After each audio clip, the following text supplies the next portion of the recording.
Naitwa Waziri Kombo, mkurugenzi mtendaji wa halmashauri ya wilaya Mkuranga.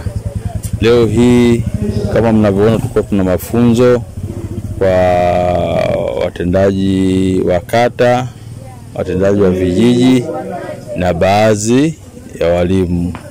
Tuko tunawafundisha mfumo wa ODK unaitwa. Tunafundisha mfumo ambao utatuwezesha kuwa na data na kukusanya property tax, yani kodi ya majengo.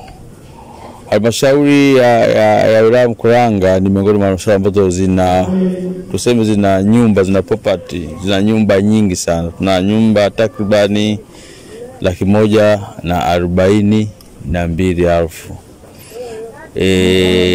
Mfumo huu wa ODK, mfumo huu wa tausi unataka kwamba ni lazima tuitambue nyumba, tutambue na mkazi mwenye nyumba ni nani, ili tuingize kwenye mfumo, halafu baadaye huyo mtu atatozwa kodi ya property tax kulingana na data ambazo ziko kwenye mfumo.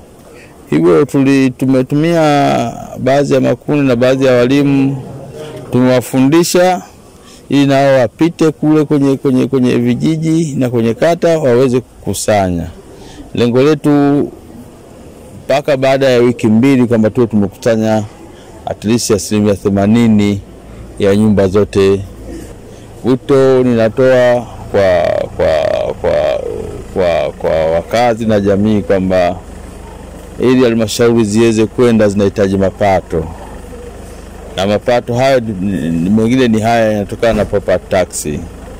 Hivyo ni watake wakazi wote ushirikiano kwa hawa watumishi wetu wanaopita kule kwa ajili ya kuchukua data. Maana tumepata kidogo mkwamo na tatizo kwamba wakazi wakati mwingine wanagoma kutoa NIDA namba ya NIDA. Maana namba ya NIDA ni requisite ya kukusanya hizo kodi. Kwa hiyo wakati mwingine tunapata mkwamo kwa wakazi wenye nyumba kutotaka kutoa hizo namba za NIDA. Kwa hiyo mimi niwaombe, kodi ndio maendeleo. Kwa hiyo wawezeshe hawa vijana wanaenda kuchukua hizo data waweze kufanya kazi zao vizuri na ili tuweze kukusanya.